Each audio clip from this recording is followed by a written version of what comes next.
I own a crane repair company.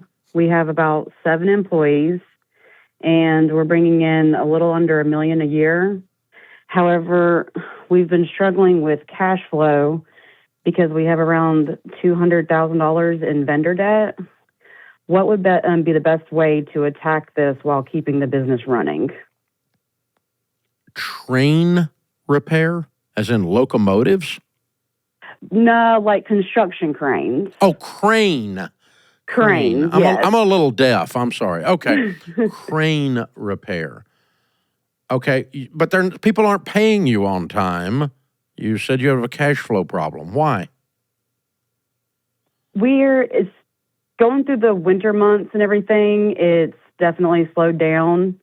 And That's different than somebody not paying you on time. correct. That's business is down.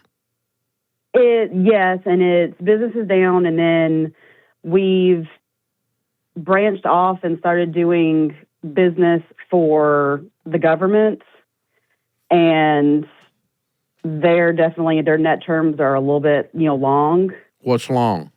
Tell me how long. 45 days. Okay.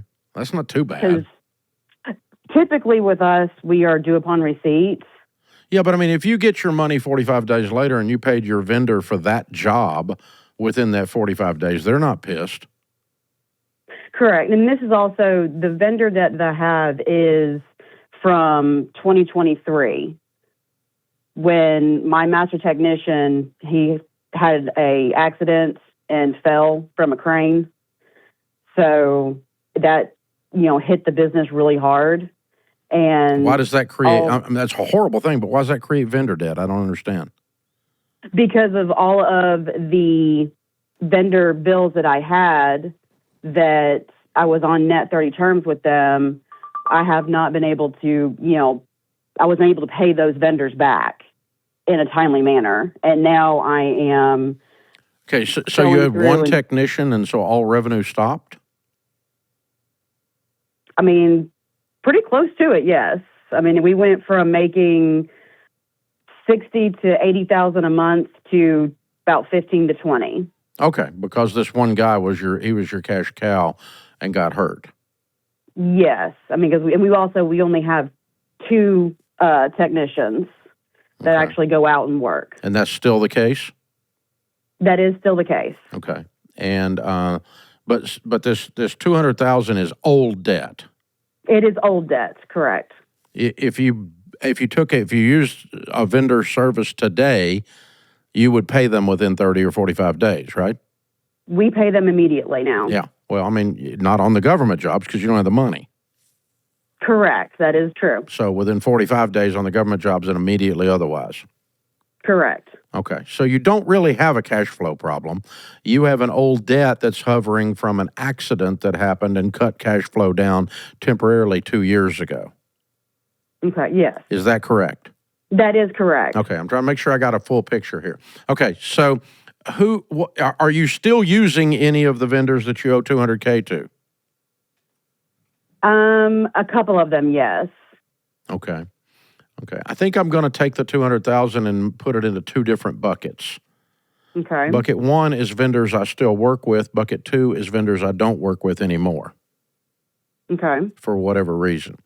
The ones I don't work with anymore, what portion of the $200,000 would you say that is? I would say that's probably a good $60,000 worth. Okay. So 140 you're still working with, 60's old debt that you don't have a relationship with much anymore.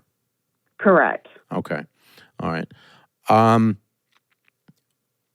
going to handle them differently because I need to keep doing business with the 140. I don't have to with the 60. Agreed? Agreed. Okay. So with the 60, how many different bills are there? How are those all, is it 6 $10,000 bills or are they all $500 bills? What's that look like? I've got one at $28,000, another one at $26,000. Oh, so two of them are most of it. Yes. Okay, that's good. I like that. All right, so what I'm going to do is I'm going to put, do you have $10,000? Yes. Okay, I'm going to call one of the $28,000 guys and go, guys, it's been 2 years. We're still trying to recover. That guy fell off that crane. It threw everything off. You know the story. I don't have the money to pay you right now, and I'm trying to clear out from under a total of $200,000. You're 26 of it. Tell them the truth, okay? Yeah. And if I'm on the other side of that, if you're on the other side of that and you're hearing this and you go, I haven't gotten my money in 2 years, and this lady's backed into a corner here, and she's calling me and being honest and telling me. This is what I'm thinking if somebody calls me with this. Isn't what you would think? Yes, it would be. Yeah, and I want you to offer him $10,000 to settle that 28. Okay. Would you take $10,000 to make this go away? If you can, I can do that today. I can't do the 28 today, but if you want to settle it for $10,000, I can do that right now, and you and I'll call it a day. And I'm really sorry. I hate that this happened this way. And if they go, screw you, I want my 28, you say, okay, I understand. It's going to be a little while before I can get back to you on that. I'm going to have to take my $10,000 over to the other guy, and I'm going to make the same phone call to him. Right. Okay. And just let them sit if they don't take the deal. But if they take the deal and you can clean up the 60 for 20, 2 10s, right. I'm doing that. And now I got it all the way down to 140. Now the second, does that make sense? You know what to do there, right? Yeah, that definitely makes sense. Now get it in writing. Okay. That they're willing to accept $10,000. It can be an email. It doesn't have to be anything super formal. But, hey, just to close the conversation is, yes, I'll do that. Great. Here's my email address if you didn't already have it. I want you to send me an email that says that, and I'll have our accountant wire the money over to you. This says that you will accept $10,000 as settlement in full on this debt, and that I don't owe you anything when I send you $10,000. If you send me an email that says that, I'll send you $10,000 by wire this afternoon from our accountant. Okay? Now, you keep that file, you keep that email, print it out, keep a hard copy in case digital fails you, and you keep the digital file as well forever in case somebody over at that other place forgets the deal. Right. Okay. And now we got the 60 cleared if we can pull that off. It might take a couple phone calls. It might be a little gyration. They might have to vent and tell you how ugly you are or something, but that's okay. It's okay. We'll just have the conversation, and then we're going to try to do a deal. Now, the 140... how many different vendors are there? I'd say at least 10. Okay. All right. They're all little ones. And so they're all $10,000? Correct. Okay. All right. That's good. And you're continuing to do business with every one of those? Correct. Yes. Okay. All I'm going to do there is every time I do something with them right now, I'm going to add 25% to it to be applied to the bill. Okay. And so if you get a new bill for $10,000 from them on a current thing that you did last week, I'm going to pay $10,000, and I'm also going to send them another $2,500. I'm making that number up. It could be 10%, it could be 25%, it could be 35%. Right. I don't care. But add something to it, 2 separate checks. Check 1 is for our current deal that I owe you today, and check 2 is to the past deal. Okay. Now, again, I'm trying to walk a mile in the other guy's moccasins, because if I think about how business ethics tells me how I want to be treated if I switch sides. Right. Treat other people like you'd want to be treated, right? The golden rule Jesus said, okay? So if I'm on the other side of this and I've got $15,000 out with you, but you're still doing business with me, and I start seeing a check come in ever so often towards that, I'm going to have a ton of patience. Okay. Yeah. But if I see nothing for 2 years, I'm going to start wondering about Jenna. I'm thinking I might need to call her and work something out.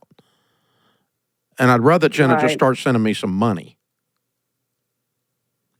And you're going to pay those guys 100 cents on the dollar. There's no deal here, but we're just going to pay them a little bit at a time, not all at once. Okay. Because you don't have 140 laying around out of $1 million, I'm sure. No. I've actually even thought about did I need to do like a HELOC loan on the house? Nope.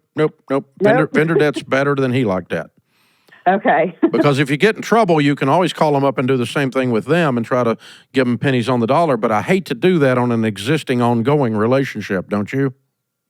Exactly. That's been my biggest thing is I I purchased those parts. I've used those parts. I made money off those parts. Yep. They are due this money. Yeah, well, everybody's due the money and the whole thing. Nobody ripped you off. It was just you had a bad situation, and so now we're trying to clear it up. Right. So I've got people that owe me money from 30 years ago, 20 years ago, 10 years ago. If they call me up and offer me anything, I'd take it. Makes sense. You know, you would too. It's old. It's found money because I don't think it's coming. Exactly. And that's bucket one for you. Bucket two is you're just going to start plinking at it, and they're going to be smiling because Jenna's trying. Okay. And I that think definitely makes a lot more sense now. Yeah, and so I think it's probably going to, you clear up the $60,000 with two $10,000 checks. Let's hope we do that, within 3 or 4 months. And then you think, okay, I got 140. I'm going to plink at it. That's probably 2 years it takes to clear that. Okay. That's 70 a year in addition to the other business you're doing. I think you can handle that. Okay. But at least we're doing something. We're moving that way. Everybody's patient, and everybody gets paid eventually. And eventually they go, well, it took her a while, but she made me whole. Right. And that's where you want to be reputation-wise. You want to have done the right thing. And if they call you and say, hey, thanks for this, we appreciate it, you say, I'm going to keep doing this.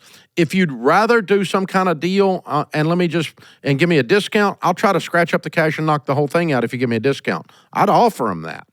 But I wouldn't push that on the ongoing relationship bucket. I would the one where there's no ongoing relationship, I'm going to push the discount and try to get that deal done. So, hey, good question. I love where your heart is.